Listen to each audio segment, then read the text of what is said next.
অনেক সময় দেখা যায় যে আমরা টার্ম ইন্স্যুরেন্সের জন্য অ্যাপ্লাই করলাম, কিন্তু কোম্পানি আমাদেরকে টার্ম ইন্স্যুরেন্স দেয়নি বা দিতে পারছে না। তার অনেক কিছু কারণ থাকে। অনেক সময় কিছু হেলথ ইস্যু থাকে বা ইনকাম প্রুফ বা আমাদের ইনকাম ঠিকঠাক থাকে না।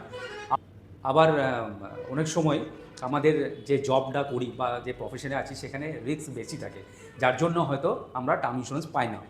তো টার্ম ইন্স্যুরেন্স না পেলেও অনেক সময় ট্র্যাডিশনাল ইন্স্যুরেন্স পলিসি কোম্পানি দেয়। সেই ট্র্যাডিশনাল ইন্স্যুরেন্স পলিসি আপনাদের কাছে একটা দেখায় যে ইন্স্যুরেন্স পলিসিতে ইন্স্যুরেন্স কভারেজটা অনেকটা বেশি থাকে, সেখানে কিছু টাকা আমরা রিটার্নও পাবো। এবং সেই ধরনের ইন্স্যুরেন্সের পলিসির মধ্যে একটা আপনাদের দেখায় যেটা আমাদের ভালো লাগবে। 30 ইয়ার্সের একজন পার্সন যে 25 ইয়ার্সের জন্য একটা প্ল্যান নিচ্ছে, যেহেতু আমি দেখছি এটা 25 ইয়ার্সের মধ্যে 22 বছর আমাকে পে করতে হচ্ছে। তো 22 বছরে আমি প্রত্যেক মাসে আমি একটা হিসাব দেখলাম যে 10,000 টাকা করে যদি আমি প্রত্যেক মাসে দিই, তাহলে আমার 22 বছরে প্রায় 26,40,000 টাকা জমা হচ্ছে। এবং তার এগেনস্টে আমার রিটার্ন আসছে প্রায় 65 লক্ষ টাকা। এই 65 লক্ষ টাকা যে রিটার্ন আসছে, সেই রিটার্নটা পুরোপুরি ট্যাক্স ফ্রি এবং তার আইআরআর হচ্ছে 7%। তো এটা তো বোঝা গেল যে আমি কি দিলাম আর সেখান থেকে কি রিটার্ন পাচ্ছি। এবার এর মধ্যে ইন্স্যুরেন্স কভারেজ দেখব। সাপোজ 5 বছর পর আমার নর্মাল ডেথ হয়ে গেল, তো নর্মাল ডেথ কভারেজে এখানে ইনস্ট্যান্ট 25 লক্ষ টাকার একটা কভারেজ আমার নমিনি পাবে।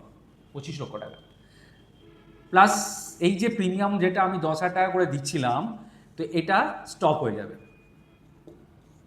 পলিসিটা কিন্তু স্টপ হচ্ছে না, পলিসি থেকে অনেক কিছু পাওয়া বাকি আছে। যেরকম প্রত্যেক বছর একটা ফ্যামিলি পেনশন চালু হয়ে যাবে, কত করে না 2.5 লক্ষ টাকা করে। এটা প্রত্যেক বছর পাওয়া যাবে। আমার নমিনি কিন্তু এই টাকাটা পাবে। কতদিন পর্যন্ত পাবে?